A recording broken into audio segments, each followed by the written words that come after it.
omubaka Muhammad sallallahu alaihi wasallam omulembe guno yajogerako nti ejja kujjayo omulembe oguyitibwa akhiri zamani oba omulembe oguyitibwa tawaguti nga gwo mujeemu. Akhiri zamani omulembe gw'enkomerero n'omulembe tawaguti nga gwo bajja kuba bajeemu. Allah munyivu olw'ensonga abaana Adamu enneeyisa gye tweyisaamu ennaku zino si nnungi. Kiwulidde abaana abawala bayita bwereere, ennyambala gye bambala si ye yetuukagana ng'obusiraamu nga bwe bwalagira n'ebikolwa. Oli n'olaba nga asaddaase omwana wa munne, kale embeera eyo Allah subhanahu wa ta'ala ye munyiivu. Tuddeyo twenyereze Allah subhanahu wa ta'ala, embeera eyo ejja kuggwaawo insha Allah. Assalamu alaikum wa rahmatullahi wa barakatuh. Mbabuzaako mwenna baganda bange abasiraamu n'abatali basiraamu abatulaba ku programu y'olunaku olwaleero, lunaku lwa kutaano. Sonora embeera eyo nsazeewo okulaba ng'ate nzija nsisinkane ku Sheikh Yunusu Kigere. Mu mbeera nti mu budde bwe buti twetaaga nnyo edduwa, ate era twetaaga nnyo okubeera nga tutambula n'okumanya ng'ate era konna okumanya twesigama ku Katonda waffe okulaba nti ate atusaasira byonna byonna bye tuyitamu. Sonora olw'embeera eyo manyi bangi eyo temukyasobola kuba nga mugenda mu mizikiti egy'enjawulo okutendereza Allah, naye nga mmanyi nti mu maka gammwe gonna ag'enjawulo gye musinzira okuba nga mutulaba mukyagenda mu maaso n'okuba nga ate muwaayo obudde ne musigala nga musaala nga musaba edduwa ez'enjawulo, kwegamba mu mbeera eno yonna yonna gye tulimu ey'okusoomozebwa buli omu abeereko ekyenjawulo Katonda kyamuteramu mu bulamu bwe okulaba nti ate bukyukamu. Naye nga nyongera obategeeza nti mwebale kubeera nga mutwegattako era mwongere okubeera nga mutugoberera nga tugenda kuba nga tunyumyako ne Sheikh Yunusu Kigere. Sheikh, nsanyusa okulaba. Kale ssebo. Assalamu alaikum. Wa alaikum assalam wa rahmatullahi wa barakatuh. Sheikh, obulamu eno obwo bugamba butya? Alhamdulillah, obulamu tebubadde bubi, Allah akyatuwangazizza mu mbeera eno eya covid, naye alhamdulillah tusaba Allah w'ekitiibwa era nga bwe tweyongera okumusaba mu buli kimu kyonna mu buli mbeera yonna. Ekiro tuzuukukeko tumuwanjagira Allah w'ekitiibwa, oba oli awo anaatukendereza ku mbeera eno, kubanga ow'ekitiibwa Allah yatugamba nti tumusabe, bwe tunaba tumusabye ajja kutwanukula. So twesigamidde ku mbeera yakuba nti tumusaba emisana n'ekiro, ng'era ow'ekitiibwa Nabiyuna Muhammad sallallahu alaihi wasallam bwe yatukubiriza nti muzukengako ekiro musobole okutendereza ku Allah wa subhanahu wa ta'ala. Inatugamba nti mutye Allah fi sirri wal alami, mukyama ne mu lwatu. Subira ekiro abantu bonna baba beebase, era Allah w'ekitiibwa ayanukula nnyo edduwa y'omuntu az'okuseeka ekiro n'abanga amusaba, era edduwa eyo terina jjigi lyonna, Allah subhanahu wa ta'ala ajikkiriza era ajanukula. Sheikh, olunaku lwa kutaano okusookera ddala abasiraamu tebasadde jjuma mu mizikiti egy'enjawulo olw'embeera gye tulimu ya covid. Tebasadde olw'ensonga nti Allah yatuleeterawo kino ekirwadde, naye kyembakubiriza okuba nti twesabira. Embeera eno eriwo yaliwooko mu mirembe egy'emabega. Waliwo ekirwadde ekyali kyakawaali, naye abasiraamu baakanyanga Duwa era Allah n'ayanukula edduwa zaabwe, bwe bayitanga bajjajjaffe abajunguta abo, Allah n'ayanukula edduwa zaabwe era ne bakola ki? Era obulwadde obwo Allah subhanahu wa ta'ala n'abutwala. Kale kino ekizze ku mulembe guno si kipya, obulwadde obwo bwaliwo, naye ekikulu kukanya kukola ki? Kutendereza Allah subhanahu wa ta'ala, kumusaba layiri wa nahar, ekiro n'emisana oba emisana n'ekiro, tube nga tumusaba Allah subhanahu wa ta'ala wonna we tuli mu maka gaffe, wonna w'oba oli. Allah subhanahu wa ta'ala yawulira eddoboozi ly'oyo omuddu we abamukoowodde era ng'amusaba, era n'asobola okwanukula edduwa eyo bw'obanga omwesigamiddeko. Naam, kyekyo. Sheikh, embeera eno eriwo olunaku olwaleero tugyesigamize ku ki neeyisa yaffe ng'abantu yeno enkomerero gye bayogerako kubanga ffe abamu ku myaka gyaffe gino ate twakirowooza nako tukuze tetufunako kifaananyi kifaananako bwe kiti kye tulimu. Emirembe gino omubaka Muhammad sallallahu alaihi wasallam omulembe guno yagyogerako nti ejja kujjayo omulembe oguyitibwa akhiri zamani oba omulembe oguyitibwa tawaguti nga gwo mujeemu. Akhiri zamani omulembe gw'enkomerero n'omulembe tawaguti nga bo bajja kuba bajeemu. Allah munyivu olw'ensonga abaana Adamu enneeyisa gye tweyisaamu ennaku zino si nnungi. Kiwulidde abaana abawala bayita bwereere, ennyambala gye bambala si ye yetuukagana ng'obusiraamu nga bwe bwalagira n'ebikolwa n'osanga omwana Adamu Allah subhanahu wa ta'ala Ibrahim bwe yali agenda okusala omwana we, Allah subhanahu wa ta'ala yamusindikira ensolo n'amusindikira endiga ng'eva waggulu awo okuva ewa Allah subhanahu wa ta'ala nga Jibuliru agireeta ng'endiga eyo yerina okusaddaakibwa, naye abaana Adamu basaddaaka abantu, n'asaddaaka oli n'olaba ng'asaddaase omwana wa munne. Kale embeera eyo Allah subhanahu wa ta'ala ye munyiivu.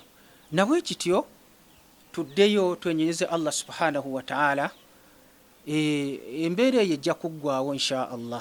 Essuubi weeriri terisobola kubeerawo paka lubeerera.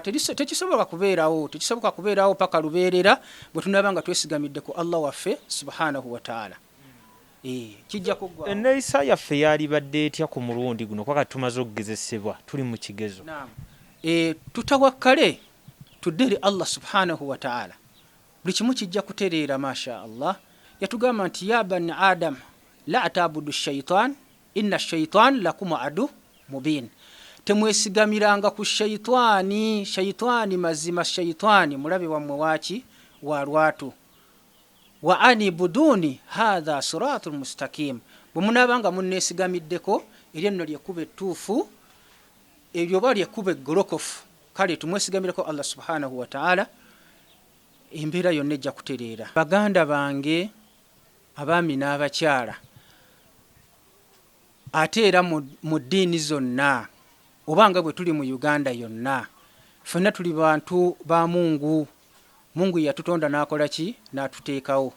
So naye era n'amateeka g'edduniya tugagondere, kubanga omubaka Muhammad sallallahu alaihi wasallam yatugamba nti mugondere abafuzi ababakulembera balina ebitala ebyogi. So omukulembeze kyabagambye oba abakulembeze abatwala kye baba bagambye tube nga tukigondera, tutekeko masiki tusobole, nakyo kiyinza okuba nti kisobola okututaasa obutasaasaanya nnyo ono n'oli insha Allah. Kikulu nnyo nga n'edduwa we zigenda mu maaso wetwongera okwesabira. Sheikh, era ku lunaku we luti ndowooza ekisinza okubeera ekikulu ennyo omukisa gwe tusobola okuba nga ffenna tufuna ne bannaffe abatulaba eyo yonna gye bawangaalira kwe kutusomera ku Duwa. Tusobere nga tufuna edduwa ez'enjawulo okusomozebwa kati kungi, abantu banoonya mmere ate abantu tebalina ssente, abantu banoonya ebintu, banoonya bulamu, byonna byonna tulaba nti byetaagamu edduwa. Y'ensonga lwaki tuzze n'edduwa obeere ng'otusomerako. Alhamdulillah, edduwa ngenda gisoma, naye oba oli musiraamu oba toli musiraamu, edduwa ekukwatako. Era nsabira baganda bange bonna, oba oli mu Amerika, oba oli UK, oba oli Turkey, oba oli Dubai, ensi zonna, ensi za Asia zonna, ensi za Europe zonna, saba Allah subhanahu wa ta'ala abenga atukendeereza mu kirwadde kino. Ku edduwa yo nibw'osabira omuntu ng'ali mu buzibu eyo yonna gy'ali, edduwa ekola ki? Ekutuukako era etuuka bulungi. Era omuddu yenna, naddala waliwo abaana abali mu biyumba eyo, abali bebayita basimayi bakadaama, abali mu Buwarabu, balina ebizibu, bakama baabwe babatawaanya, bababonyaabonya, tebalina mirembe. Kati abali mu Amerika n'agenda mu Amerika n'amala kumpi myaka 10 tanina butuuze, tebamuwa simanyi insuwarensi za ddwaliro n'ebirala, abali mu nsi zonna. Naye alhamdulillah nebaza Allah w'ekitiibwa mu abo bensabiddeko masha Allah basobodde okuba nti bakola ki, nti babifuna, balina ebizibu ebyenjawulo. Sheikh, nga tonagenda mu kutusomera Duwa, njagala osooka onkubira ekifaananyi eri Munnayuganda yenna tulaba sayidi eri nti Duwa ne waba agiwulidde bulizi ng'ogisoma nga yagirabira ku mukutu wano wagirabira emugattako etya? Ye Allah alina obuyinza bwe. Kati tuyinza okuba essaawa eno nga Amerika beebase, abalala bakola, naye nze wongwirako alhamdulillah mbaawo Duwa yo nkusomera Duwa, obanga ondaba ku vidiyo gundi nkusomera, kozi bagiyita batya omanyi video call, mba nkusomera nga ndabako bwoti, era Allah subhanahu wa ta'ala mwebaza bensomeddeko alhamdulillah n'ebirawo babimpa masha Allah. So Duwa yo weesigala ku katambi nga kano, kuba kati obutambi bwe tukola busigalawo, busigala ku likodi. Omuntu n'asigala nga wagiddayo n'agiwuliriza n'addamu n'awuliriza Duwa kati nga gy'ogenda otuwa kati asigala era agifunamu, oba kogisomye wano gwe n'abeeyiseeko tajja bba na mukisa afuna mu Duwa gy'ogenda otuwa? Kuba njagala Duwa eyaffenna ffenna tufune omukisa ogwawamu. Era asigala afunamu masha Allah, naye ekisingako kwe kuba nti musomera nga bwe nkola ki, nga muwuliza, era bwe mulabako muntolere salaamu naye antolere ku salaamu, tulabaganeko masha Allah nga tuli ffenna.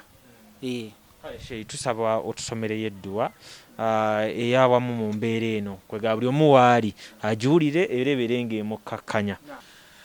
أستغفر الله العظيم الذي لا إله إلا هو الحي القيوم ونتوب إليه. أستغفر الله العظيم الذي لا إله إلا هو الحي القيوم ونتوب إليه. أستغفر الله العظيم الذي لا إله إلا هو الحي القيوم ونتوب إليه. أستغفر الله العظيم الذي لا إله إلا هو الحي القيوم ونتوب إليه. اللهم صل على سيدنا محمد وعلى آله وصحبه وسلم. اللهم صل على سيدنا محمد وعلى آله وصحبه وسلم. اللهم صل على سيدنا محمد وعلى آله وصحبه وسلم. أعوذ بالله من الشيطان الرجيم. بسم الله الرحمن الرحيم.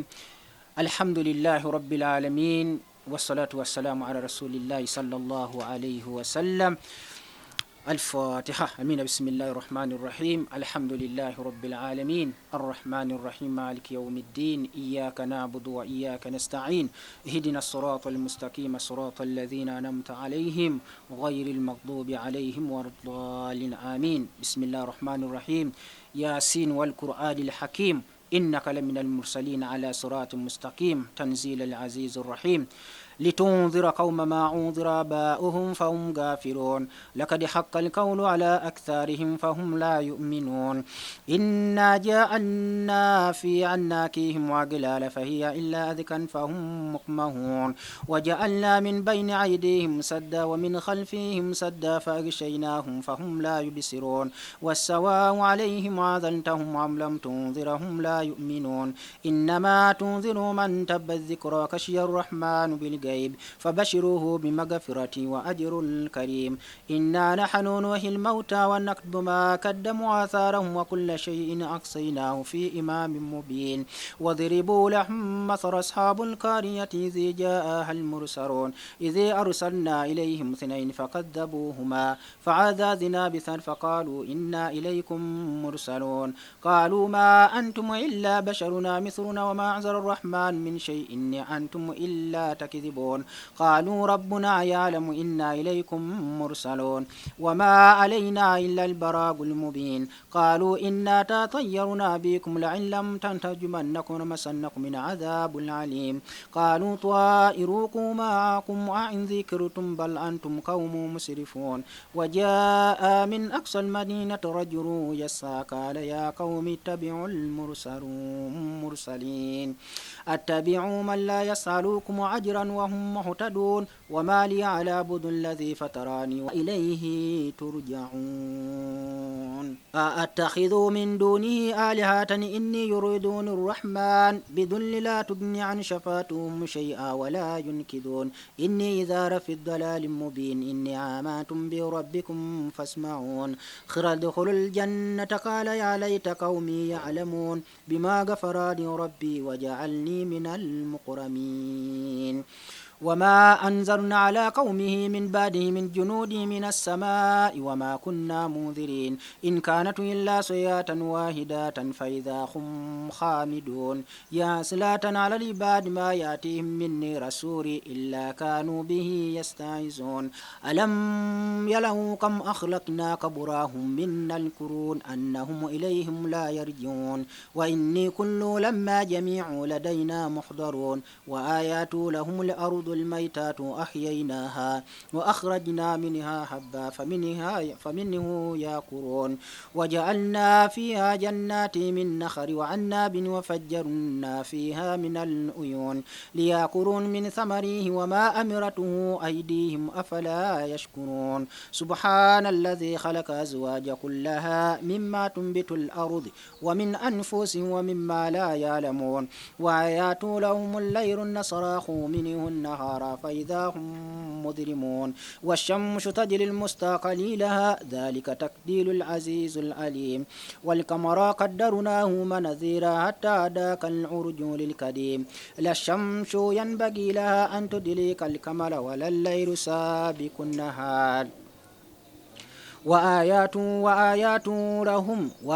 لهم أنا حملنا ذريتهم في الفروخ المشحون وخلقنا لهم من مثله ما يركبون وإن نشاء تغرقهم فلا صلق لهم ولا هم ينقذون إلا رحمة ومنا مات إلا هين وإذا قيل لهم تقوا ما بين أيديكم وما خلفهم لعلكم ترحمون وما تأتيهم من آيات ربهم إلا كانوا عنها معرضين وإذا قيل لهم أنفقوا مما رزقكم الله قال الذين كفروا للذين آمنوا أنطيعوا من لو يشاء الله أطعمه إني أنتم إلا في ضلال مبين ويقولون متى هذا الوعد إني كنتم صادقين ما ينظرون إلا صيحة واحدة تأخذهم وهم خامدون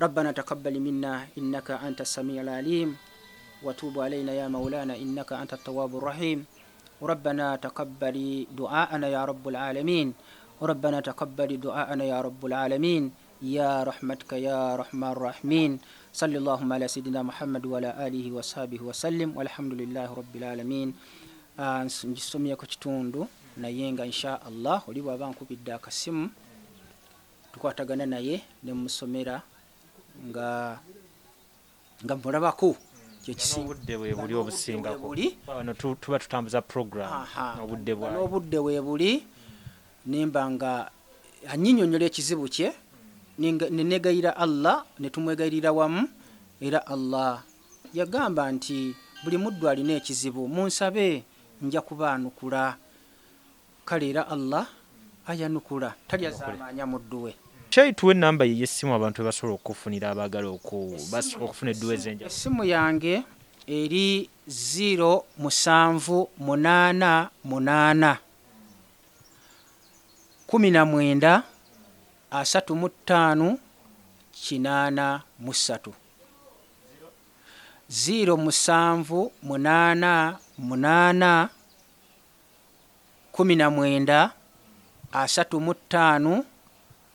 83 yesimu yange wobo njagalidde masha Allah onfuna bulungi ku mulembe guno byayingiramu WhatsApp eri ku WhatsApp mutimbagane eri ku mutimbagano ya WhatsApp esebo Sheikh tuyanziza obuddebo alhamdulillah era nate tukomangawo ku nnaku weziti naddala nga emizikiti miggale otwaniriza ne tunyumyamu era ne tubeera nga tugabanira wamu eri abasiraamu n'abatali basiraamu masha Allah tewali buzibu oba oli musiraamu oba tuli musiraamu ffenna tuli baddu ba Mungu ate Allah yatugaana okwesinza shaytan bagende mu shaytan ate nga Qur'ani eno kitabullah weeri tekisoboka kale tubakolako mu buli ngeri yonna nze oluusi seebaka kati Sheyi omuntu atali mitala w'amayanja ng'ali mu Uganda wano nga naye yali yetaaze okutuukako kisoboka okubanga wakutuukako ne mu mbeera nti olusamba beetaaga oli ayingira nnyumba oli yeetaaga edduwa ku nsonga zonna ez'enjawulo asobola okubanga akufuna era n'okutuukako ng'omuntu butereevu kasita nkubira akasimu antuukako oba mmutuukako mashaallah tuyanza nnyo olw'obudde obwo katusabe Katonda abeere ng'atayongera okuba nga tusasira mu mbeera gye tutambuliddemu ku pulogulaamu yaffe y'olunaku olwaleero tuzze okulaba nga tufuula olwokutaano olw'enjawulo mu mbeera nti emizikiti migale naye tulina okusigala nga ate tutendereza Allah subhanahu wa ta'ala okulaba nti ate atukwatira kuko ebyo byonna byonna ebitusoomooza mu bulamu ku luno obulwadde bwa covid bwakugenda kubanga Duwa Sheyi gy'asumuludde ndabidde ddala nga essuubi likomyewo ate era nga essuubi ly'amaanyi nnyo nze lujja Katonda abankumira ate paka pulogulaamu yaffe enaddako